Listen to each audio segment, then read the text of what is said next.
So envision is you have to tell not just yourself but also your team where is this company heading to, so that everyone has a common goal. Yes, of course. Okay. To give you an example, I thought that everybody was supposed to, know what the job is about when they join you, especially when we were recruiting people and when we got the first few people. It seemed to make sense, right? If you hire somebody for web hosting, then obviously they are supposed to be a web hosting company doing web hosting tasks. But it's not necessarily the case.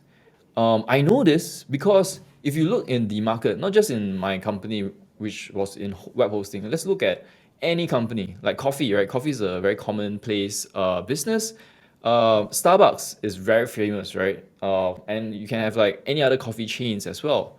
But when you ask anybody on the street who's a coffee lover where they will choose to have their coffee, it's very rarely they will choose Starbucks because Starbucks really isn't the best place to get the best coffee around, right? But yet they are big, yet they are very popular, yet they are a household brand. And it's not saying that they are doing a bad job. I think they are doing a great job. It's just that their business is not necessarily in coffee. So you can imagine a person joining, say, Starbucks and joining a boutique coffee chain that specializes in great coffee. Both of these people or both of these places will be coffee places, but your role in each of these places will be very different. If you were a purchasing manager, for example, and your role is to purchase like coffee beans, in Starbucks, you might not be necessarily purchasing the best quality beans. You might be purchasing the best value beans because it'll be used on like such a wide scale. But if you go to a boutique coffee place, then maybe that role will change. Then maybe you'll be looking at the best quality beans because in that coffee place, maybe the focus is to have great tasting coffee, and therefore you need great beans. These are all different aspects of a business that needs to be absolutely clear. Otherwise, when we hire people, people are just going to assume certain things. And that's why visioning and coming out with such clarity is important because nobody knows what the vision that you have for your business is. And just like these two examples of like coffee places, right? The differences between these two coffee places is going to be the same for us as well, no matter what our business is, whether it's hosting, F&B, services, anything, right? We don't want people to assume. We want to be super clear about it, where we are right now, where we are going, why we are doing the things we are doing, what kind of plans we have, and the strategies that we're going to put in place. So the clearer we are with this, the easier and the better it is for people to put in and do their best work. Understand. I think the example that you give for the Starbucks and the specialty coffee one is very, I think it's very useful because, like, for example, if the Starbucks one, what they are delivering is not necessarily the best coffee, they just want to deliver like a very nice experience for you with interior design, tip top, and music, and you can work there and chill for like 2 hours. Yeah. Whereas, like, let's say a place that specializes in coffee, their aim is not to get you to chill there for many hours. Their aim is to deliver you like the best coffee that you can Yeah, get. exactly. And so if somebody like thinking about the wrong thing, right, and assuming that they're supposed to deliver the best cup of coffee in Starbucks, no, they are not going to be able to perform, right? And they're going to be affecting the organizational objectives because they are going to be working on the wrong aspects of the business. It's not that they're doing a bad job, it's that they're doing the wrong job. Yeah. So that's why vision is so important. Yeah, which this one you need to like communicate with the person before you hire the person that this is what we do before you Absolutely. hire them. Yeah, okay. Yeah, so communication is so important, not just at that stage, but like throughout the business. Because one of the roles that we play as managers and leaders of the business is that of communication. Like I would much rather over communicating rather than assuming and not communicating enough. And I Yeah. think that's something that's necessary for a lot of businesses. So to wrap up, is there anything else that you would like to share with the audience before we go? I think if you in doubts of this kind of expenses, whether can claim or not claim, better to consult your accountant and your tax agent because a lot of people they might claim their accountant or tax agent. Better to check properly because some of it like bogus tax agent and bogus accountant, they might give wrong advice. So advisable to check whether they are licensed or chartered accountant better. So to wrap up, is there anything else that you would like to share with the audience? Yeah, I would, fundamentally say I think for people who are running their businesses, firstly, congratulations. It's never easy, especially during the pandemic period. So kudos to all of you who are striving, thriving. Keep at it. It's never easy. Sometimes take a back seat and celebrate what you have achieved. Take good care of yourself, and there's good reason to keep running it yourself. As long as the structure is good, you're enjoying what you're doing, and that's what matters. But if you do want to sell, if you think the time has come, give yourselves 2 to 3 years to plan it out. And then, like I said, get some good advice. Speak to people who have sold before as well. That really helped us. So we learned the pluses and the minuses of the process they went through. Hopefully, you don't have to repeat some of the mistakes that they had to go through. That way, the industry is quite supportive. But most importantly, I think keep innovating and you've got to find joy in running the business every day. Otherwise, it's going to be mentally it could be quite challenging. So take care of yourselves and keep finding new ways to be productive and happy. So, okay, let's say a business is ready to get started with this total experience, marketing, and also the demand for humanization and also native ads. How can they get started? Because it's like businesses will be like very blur. Where should I start or how do I start? I understand, because this is probably something very new for brands to understand and also take note, right? But I think the starting point shouldn't be too difficult. The starting point always comes down to just one very simple fact: to answer the question, how much do you know about your customer journey? That's step one. I think it's very important for brands to take a step back, right? Instead of focusing on all the tactical approaches, like which trend should we jump on? Should we create more TikTok videos? Should we do more blogging? Should we buy more ads? All this tactical stuff, but to take a step back to focus on what the entire customer journey entails first. Who are your audience? What are they interacting with?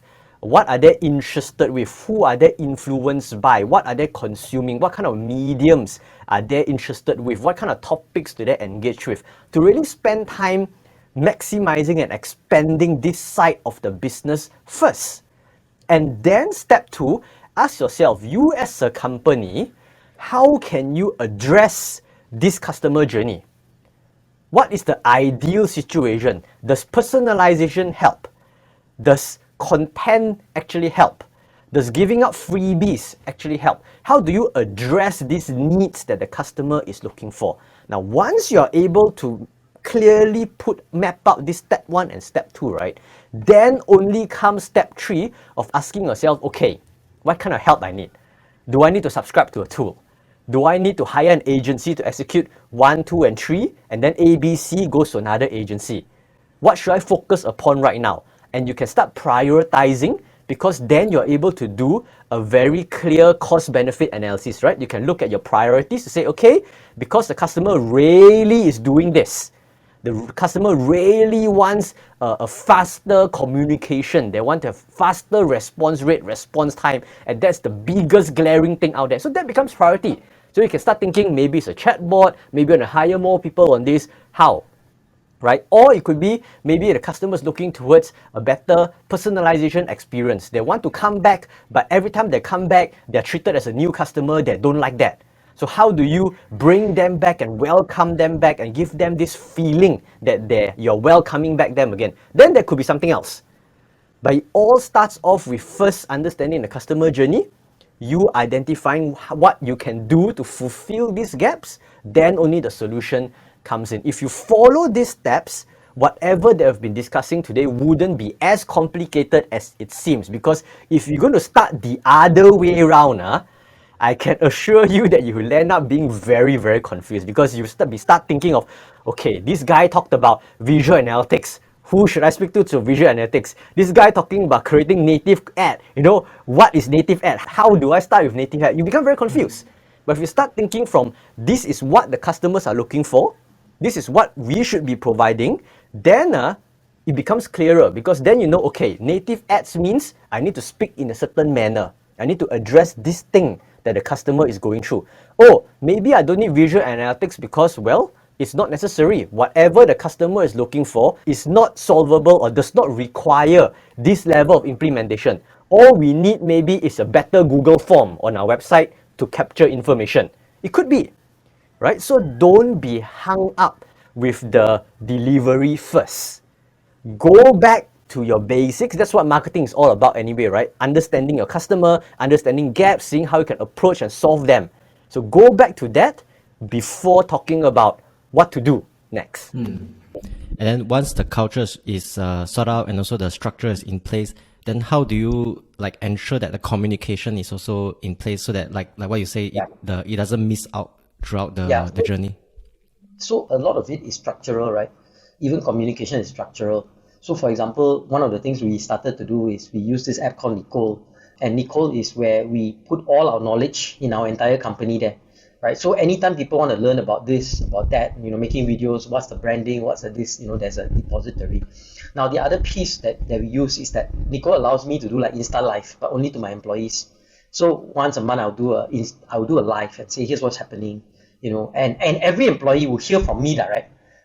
So it's not, yes, you say that's a town hall, but town halls also most people don't ask questions. So you got to create an environment and structure where people can just ask questions, anonymous or otherwise. Now another tool I use a lot is Happily. So this one I've put certain rules. Happily allows me on a daily basis to get feedback from my employees, but for employees also to give feedback on themselves, on their bosses, and so on and so forth. So we collect a lot of this data, and that data enables us to communicate and re-communicate correctly. Now the other thing I do in Happily is that I put a little rule in there.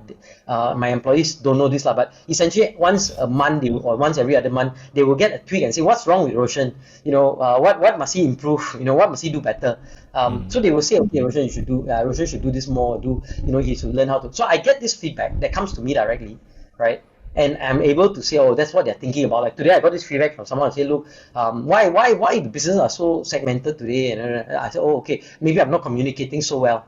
Why did we have to split our digital business and our corporate business and our community business? Why did we split it up, with different brands and so on? So I realized that the fact that they're asking a question means my communication is not so aligned, right? So now I have to work on alignment. So you can actually create structures in place for you to check in to know whether things are aligned or not, right? Now, most of the time, we depend on anecdotal. We say, oh, my this person told me this, told me that. Most of the time, those type of information is skewed. It's not really accurate, because it's a balance sheet approach. You know what a balance sheet is? December 31st, year X, right? This is my financial statement, but can bluff one because on that year, December 31st, you quickly ask people to pay you cash. Your cash looks good, everything. But next, the moment that January 1st, everything gone, right? So it's a point in time, right? But it's good to have continuous data streams because if you continuously, like for me, I have one of the things I get from Happily is on a daily basis, I see each of my managers who manage teams, what their employees think of them. What's the relationship between them and their employees? And so I can pick up a phone and call up one of my direct reports and say, hey, what's happening? Your team is not so aligned. In your team, you're not so aligned, They say, no. I say, hey, you just have some conversations. Trust me. And then they have, and then, so there are tools today to allow you, even SMEs, right? It's relatively cheap, right? All these tools that are out there to allow you to create that alignment. But don't start to create a culture and alignment or when you don't even have a business model. Because if you cannot sell a product, forget about building a team. Your team comes when you're very clear that I have a business and it's sustainable and there's a business model. Okay, let's scale this. Let's build a team. Let's figure out how to get it to other countries. Let's figure out how to get it to new markets. Okay, good. Then you have to start really thinking about high performance teams. So for the app, the employee can enter their feedback anonymously, so you wouldn't know which employee that enters. And the more feedback they give, they get coins. Now, what I did was I integrated my reward structure also in the app. So the more coins you have, you can get Lazada voucher. I got 500 over vouchers from every company, Watson to what. So for employees, it's like a game, right? The more they interact with the app and the more data they give, the more questions they answer, the more points they have. And employees can reward each other. So let's say, one of my employee A was helped by employee B. Employee A can give some coins to employee B. Thank you, and then for helping me out doing this. So it starts to create a culture of giving, of sharing. Again, for me, our culture is there's a couple of things. Relationship is important. Giving is important. For us, it's about building the future and growth, right? So based on what we think our values are, we start to build a culture around that. Those what we call key behaviors. So would you say like the growing part is like employers should start to, like buy courses or invest in courses for their employees to go for free, that kind of thing? Part of it is that, but I think the best way to grow in an SME is not just courses lah. It's actually giving them assignments. So let's say, and many of this, like for example, when I said, okay, let's do some new stuff in digital side. So the easiest thing is for me to do it myself, because you're thinking about it. For me, instead, I'll say, okay, why don't you work on this for me? I'll work with you on it, and then we co-work on the project. And then if it becomes a big enough project, you leave that job and you come and do this new job. Right? And then we find somebody else there now. So now what happens is you and an employee are working together to build something new. So sometimes, and that's huge learning, because that employee don't know anything, you also don't know anything, you all learn together. Okay, how do we create our own podcast, or create a new channel, or do digital marketing, or do something, nobody knows, right? I mean, the reality is you go to experts, so they're all like learning on the go, right? A lot of these things. So why not take an employee and invest in growing together with them? See, to me, that's the most powerful growth one. So just now, I think you mentioned that many SMEs make like the wrong choice in hiring. Like once they hire, then they find that it's not a good fit, right? So what are some tips that you can give to SMEs to hire better employees and make the better choice? Yeah, so I think sometimes the interviews don't really work well. So I realized one of the things is, I always have interviews not sometimes in the office. I have in a cafe or in a Starbucks and so on. Get to know that person a bit. Understand their motivations. I think many times we look at skill, but the mistakes a lot of us make is that we hire for skill, but we fire for attitude. We hire for motivation. We hire, when you are upset with an employee, usually it's not because they cannot do the job. They don't want to do the job, or they have some attitude issues and so on. So for me, I think we start to hire for attitude, for behavior, for motivation. You understand what motivates them, why should they join us, and so on. And if there's some red flags, take your time lah. You don't have to hire. You can space it out. Sometimes we take a month or two. And the other thing I do is that I actually have a policy where I have a squad of people that just work for me, do special projects. And who are these people? These are people, I call this a BE team because my culture is a BE, going beyond expectations culture. But what I do is I set up a separate SWAT team. Whenever I see a person, I've been in a restaurant, I meet somebody, this person is really good. After a few interaction, I got no job for them in the company, but I'll just hire them. I say you come and hire, then I'll tell my bosses in my organization, anytime you need employees, you just come and take from my pool, my BE pool, right? Because I always overhire in my pool, and then they do projects for me. And then whenever somebody needs an employee, they don't have to go outside. They say, just take from my pool, because these people are very good people. They're very flexible, they're very agile, they can do anything, right? And so what happens is, whenever I see good people, I just hire. Doesn't matter, don't have to wait for a job. And I tell them, no job, this one you just come and work for me on special projects. I see. And then when the time comes, somebody will. So that's another way. You don't have to hire 10, 20 people. I hire 2, 3, right? I always have 2 or 3 excess people. But that's another good way. When you find good people, you got no job, bring them in lah. Because it's very hard to find good people. You see? For SMEs, not easy. You see? And then when the time comes, you always have a person for a job. You see? I think like what you said, like it's maybe it's easier to hire based on skills. Like let's say if I want to hire a web developer, there'll be like thousands of web developers outside. But then to hire a web developer that has a good attitude, I think that one is very rare. It's a rare gem that And also during interviews, like everyone will try to portray themselves as like fantastic attitude and whatnot. So I guess it's a challenge that you can only see the real attitude once they come into your company. Or rather, maybe like for yours, it's like they are in your special team first. You can also monitor from there. Then only you integrate it into the main team. Yep. Absolutely. So to wrap up, is there anything else that you would like to share with the audience before we go? Yeah, I mean, there's a ton of things, but I think as an SME, one of the biggest challenges we have is especially if you're in Malaysia, right? The domestic market is small, and the domestic market is sort of not really moving, right?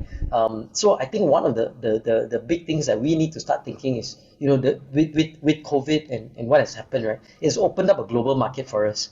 It's enabled us to communicate. So to me, in the past, we have small operation in India, in Thailand, in Singapore, and a few other places. In the past, the Indians would say, Roshan, where you come and visit me, we talk business together. Today, I can do work in India without being there. I've got customers now in the Middle East, in the US, and so on. And I don't have to be there, and they don't even want me to be there, right? So it's opened up a whole new market and opportunity, right? I don't think we are really taking advantage of this opportunity. right? Of really being able to do business with the world without having to travel, without the expense of needing to be there, right?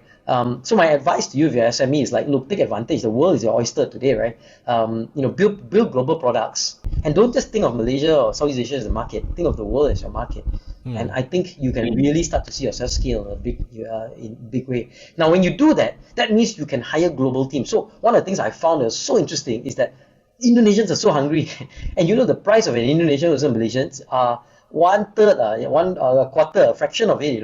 So for me to get a top Indonesian talent, and I got 4-5 now working for us versus a Malaysian, this far outweighs the price ratio in it. So I'm like, I got like leerommings.com. If you go /BM /BI now, I got Indonesia. I've got Indonesia. I've got in Bahasa. I've got now starting in Mandarin. I've got employees in Mexico. I can actually employ employees anywhere. With TransferWise, you can pay them. There's nothing stopping you from having a global workforce, being an SME in Malaysia, right? So leverage it, right? Happy to share more on that. But to me, be an SME in Malaysia, but hire people globally. Don't look at Malaysians only, right? Bad news for Malaysians, that Malaysians need to be more competitive. But good news for SMEs in Malaysia, I can hire anywhere, and I can get them to execute anywhere, right? So including in Malaysia, right? So that's outstanding opportunities for SMEs to grow around the world. Wow, I think the point that you make is brilliant on the global thing. Is like the COVID has made it shift the mindset really. Like what you said last time. Let's say if I want to do business in UK, I need to fly over to UK and discuss with their team over there. But now I can just do it via Zoom.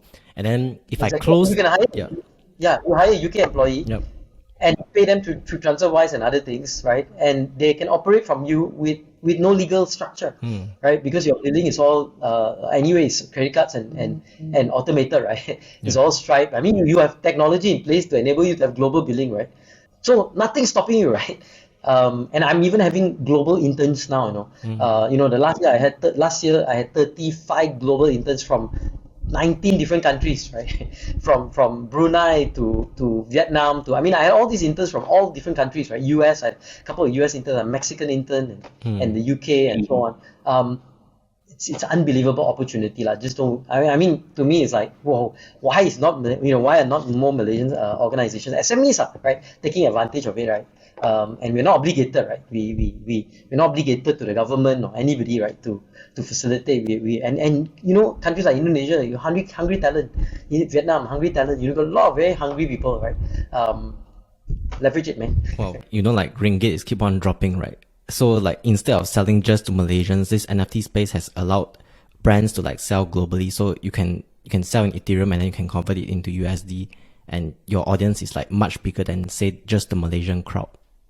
Yes, definitely. I think stepping into the NFT space is it's not just about being innovative. It's actually putting your brand to a global standard, to the global audience, and your brand reach will be so much more as well.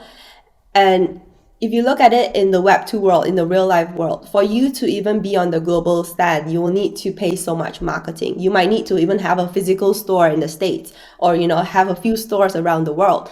But being in the NFT space, what you need to do is just to start your own project, and it's almost free, to create your project, other than hiring people.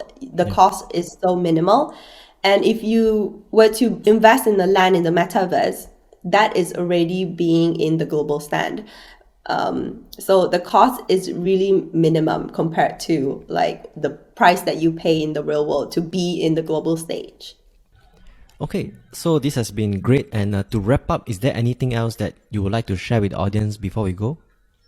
I think the one thing that goes down to our main topic today, how anyone can start a business, even though you have nobody, even no fans or this thing, is that it really doesn't matter whether you have fans or no fans. It really down to the confidence level. Confidence level comes from whether do you know your staff or not. And so let's say, for example, you're serving property agents. I'm serving educations and people who are entrepreneurs in the teaching, training, and coaching. I know my staff. So the first thing is that you need to know your staff, that your staff can really help these people. So once you know your staff already, then usually you have the confidence already. Then after that, you just have to learn the skills from different mentors to make sure you know how the marketing works, how to come up with the webinars, and how to sell the integrations, how to sell it. So that's actually how I start. I think that in my 10 years of running the business, and if I may summarize it as things to know before starting a F&B outlet, would be to know that you don't know anything.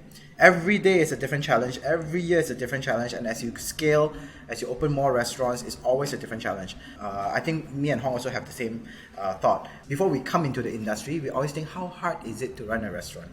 Right? It's just serving food, right? Right. But what little did I know that you need a degree in finance, you need a degree in HR, you need a degree in marketing.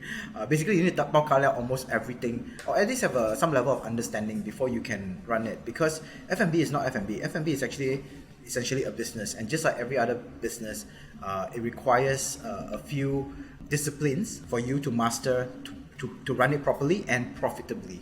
And this is the advice that I give a lot of students that come to me for advice on, should they jump into entrepreneurship once they graduate? And my answer is always no. Not to say that I don't think that they will be able to find success. There are definitely stories where young individuals came out, immediately become huge successes. It's not out of the question, but it's definitely a rarity. Going out to work and working up to a certain level, managerial level especially, and if you're working with startups, being able to work closely with the founders, you're able to see what the pain points are. And hopefully when you go about and start your own business, you make less mistakes. You're still going to make a lot of mistakes, but you make slightly less mistakes.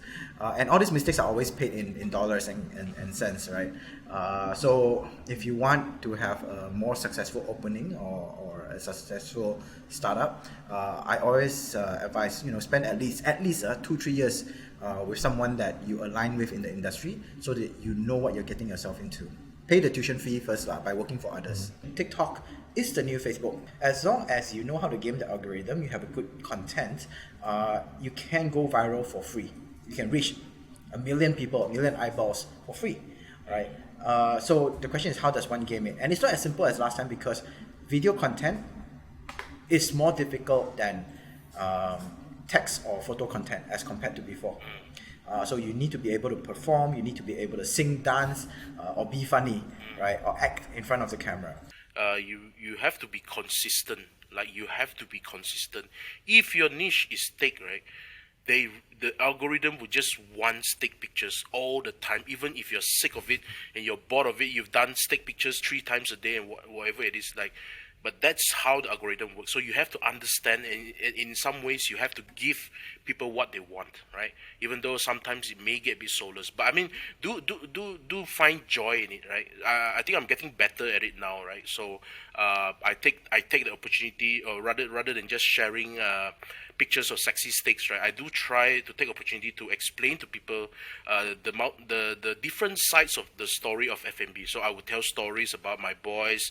I would tell stories about how the steak, where the steaks come from, why certain cuts are popular, why certain cuts are good, and so there's a bit of education, there's a bit of fun, and inject a bit of story in it. So have fun with it, but do remember, for what I've observed so far, is consistency is really important. Yeah. I think your listeners are all entrepreneurs, right? So I think a huge debate is to balance between commitments versus cash flow. I think that's a very interesting topic, where if it's only good that you can invest money that you don't need for the next 5 or 10 years, then you can allow the asset class to grow, and you can actually ignore all the standard deviations. That market up and down, but ultimately, just like Bitcoin, like you go, when you say a huge crash, but it's like that only. So this is if you are native to crypto lah. So just like property, when you say it's crash, right? Where exactly got people crash? Property price. It's like maybe a discount of 5-10%. That's it. I don't see like a half price kind of thing. Half price is when people only offer 50% discount on the selling price but when we look at market price, often the time people are confused with that as well. So that is something to think about if you are a striving entrepreneur. But if you have made it, by all means invest lah. Okay. Because most of the time it's people always, like seasoned investor will tell me how I wish I bought more 5 years ago. That's only because property will always be expensive lah, whether you like it or not, right? So it's never going to be cheap. So the cheapest time is now.